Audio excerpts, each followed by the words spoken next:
we talked a little bit about the nature of reality. So let's talk a little about the nature of existence itself, of the source of God, if you want. Okay, so God, the ultimate God, would be required to have three inescapable traits to be qualified as God, to be the source, right? And a third character, or rather a fourth characteristic, would be unconditional love. However,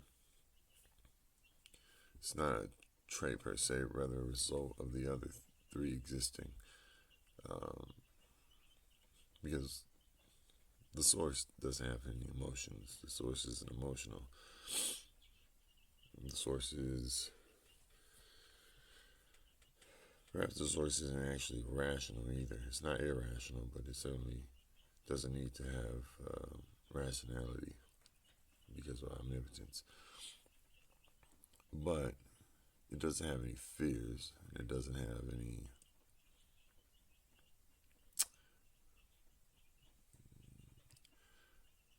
pressures, right? There's no stress on the source. So really, there isn't even a need for emotions, even on a fundamental level. Um, so, like every other creation, emotions are an illusion, a delusion, if you will, that manifests in the service of creating a reality. But true love isn't emotional either. True love is ultimate acceptance, right? Absolute acceptance, unconditional. As I say, unconditional love and unconditional acceptance is the purest and most primary form of love. And what that acceptance is an acceptance of self, of oneness, of that all things are self, right? You cannot love anyone else more than you love yourself, because the purest and greatest form of love you can show is acceptance, and accepting oneness, accepting everything else as a part of yourself is the highest form of love, of awareness, of acceptance, unconditional, true unconditional acceptance is not a thing that you give to an individual. You can give it to an individual, but you're not giving them acceptance, you're giving them inclusion. You have to love yourself and then extend yourself to include other portions of creation, right? Now imagine the source has to do that, as we would say, universally. It has to do that with everything that is ever created, that ever exists. And this is where those core traits come in. The only reason it's able to be the source, the only reason it's able to do this in the first place. See, a true reality is inclusive. It can accommodate any delusion that anyone has. Your illusions become reality. And it can do that on a level that is incomprehensible to us from this perspective. Okay? Every possible reality can exist within this one reality without causing any conflicts. No other reality threatens the core reality. No other reality threatens existence itself. No other reality is problematic to existence. You simply accept it. You being the universe, being the source, because it's you. That's the loop. That's the circle. Everything in life is a cycle. Is a circle. Until you learn it, that cycle will never end. It will just keep repeating itself until you learn it, right? Until you're ready to move closer to your source, and then you learn new shit. Okay. So the trait omnipotence, omnipotency, however you want to tense it, right? Whatever's more comfortable for you to reflect upon. It does not mean what we commonly think it to mean, that we have all the power, that we're all powerful. I'm sorry, I'm speaking at source again. I'm going to try to speak back in what we call the second person, I believe. It's a first person perspective, but people who are talking to themselves in third person speak to the second person. And that's an irony, because your identity, your ego, is the second person. So anyway, back to omnipotence.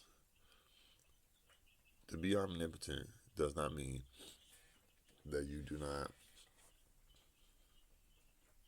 possess limits, right? There is actually one limitation on you, which arguably creates an ideal that maybe the understanding of the source is not 100%, potentially.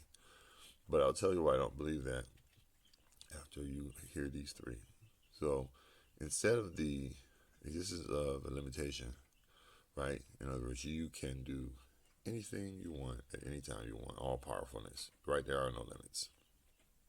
Omnipotence means not to be all powerful, but to be unable to choose not to be all powerful. See, it's not that you can do anything, it's that you can't do everything. Because if there was even a single thing that you couldn't do, and without reason not to do, that's the only thing that can stop you, right?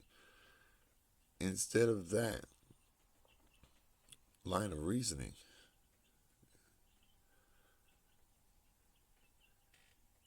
the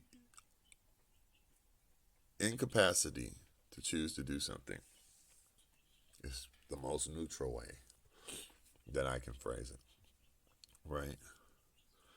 But in effect, I would say it's a limitation, and a reasonable limitation, because otherwise, and this is more because of our ability to use language, not because of the ability to communicate the concept itself. I believe that is going to come through regardless of the words.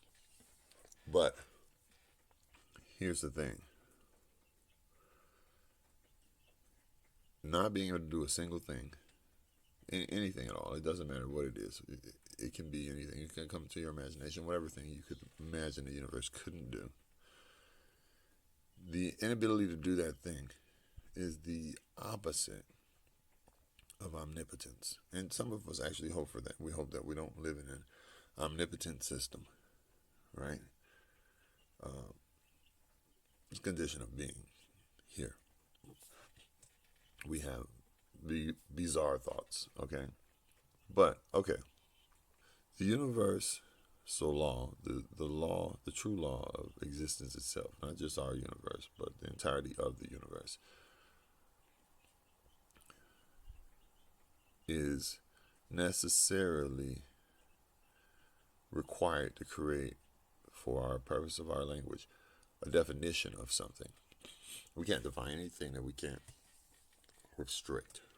So in essence, this is the closest definition, not in the words, but in what the context and the meaning is, okay?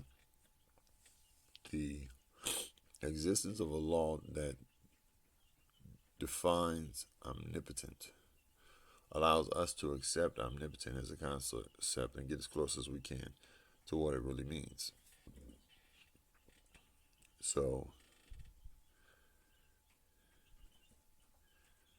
the governing law is not that, if in our example you imagine a single thing the universe can't do, that isn't a law. That's necessarily one step removed. More of a limitation than a restriction. No one's saying not to do it.